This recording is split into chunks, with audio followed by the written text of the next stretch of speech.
So imagine that you're at home all alone and you have the entire house to yourself. So first thing that you do is that you just go online, hang out with your friends, chat with them, and most importantly, you have all the electronic devices to yourself. And when you are having the time of your life, someone suddenly calls you from a distant country on the other side of the world that you don't even know about. And you're like, who's gonna call you at this time of day? And especially from a country you don't even know how to speak. So, but you just hit answer anyway. Hello? Hey, this is Bryce Perwart. I'm here from Amazon to talk about your refund which you received from one of your products which you ordered 2 weeks ago. And you were confused because seemingly, probably you don't buy anything from Amazon, but you still use it. And yeah, maybe you probably got the package 1-2 months ago, you forgot all about it. So, okay, but what am I supposed to do? And this is the starting point of the entire chain of events that is called scamming. So scamming is basically getting fraudulent access into other people's money and possessions and tricking people into sending them valuable items. So in the scamming organization, it doesn't take like one person to do the entire scamming event. It takes 4 main types of people. So imagine like Minh Anh, you are the scammer slash hacker. Imagine you are the call center.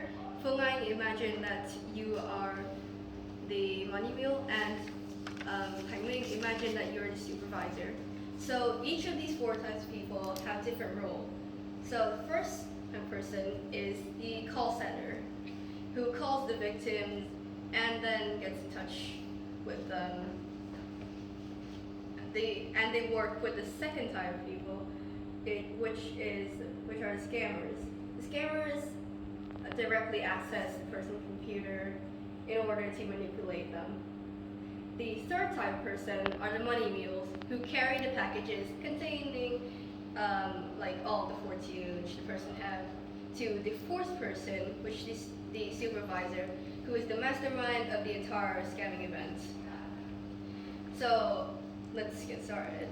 So we're back on to the part that you were called by the call center. So imagine that the victim is you.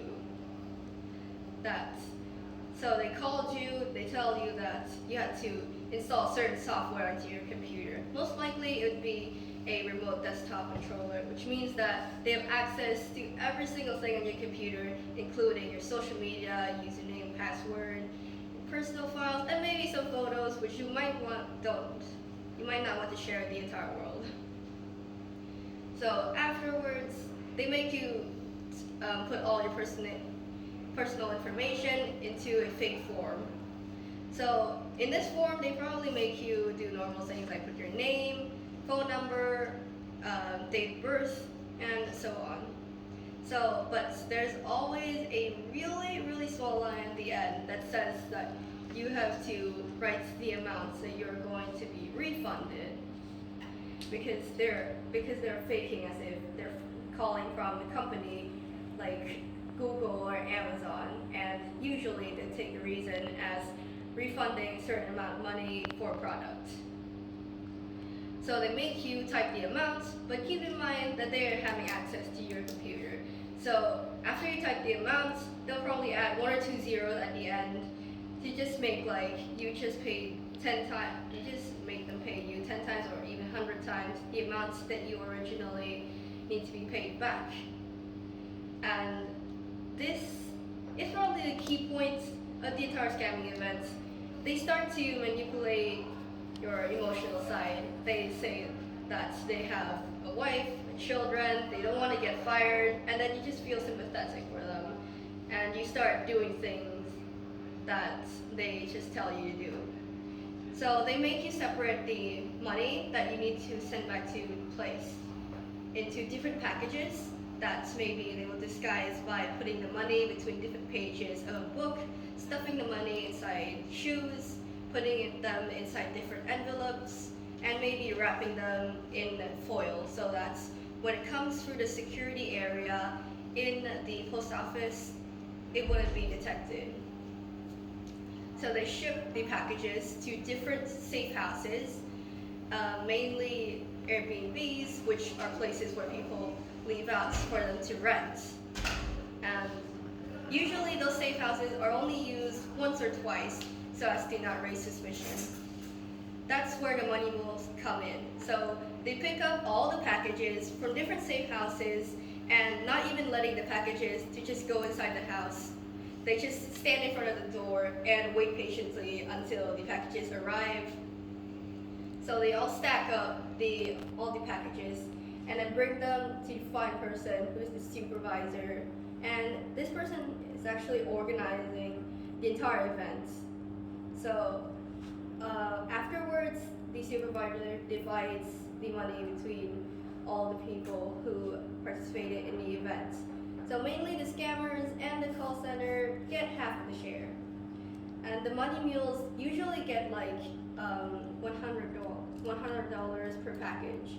And you must imagine like there are thousands, maybe a few thousand people who are getting scammed every day. So that totals about $20 million in the scamming industry. And the sad thing about this is the victims are usually old people, stay alone, like ladies and men who are quite old. And they choose it because one, the old people actually trust the world more than they should. And secondly, because they have experience with computers and technologies these days. And thirdly is because they don't have enough experience using online computers.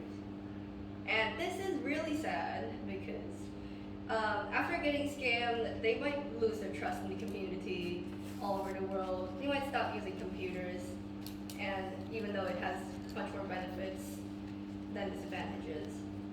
So I have a few tips to help you guys protect yourself from scammers. So the first tip is if you get a phone call from a distant place far away from you, you should share it with your family and friends so that they know that it's either a stranger or some foreign friend far away, which they know about but you don't. And secondly, if you do find yourself falling in the hands of a scammer, you should leave it to people like the police or sometimes YouTubers who specialize in trolling scammers and handling things like this. And the third thing is, if you do get scammed, please don't freak out because there's always friends and family beside you to help you get through this. So thank you very much for listening.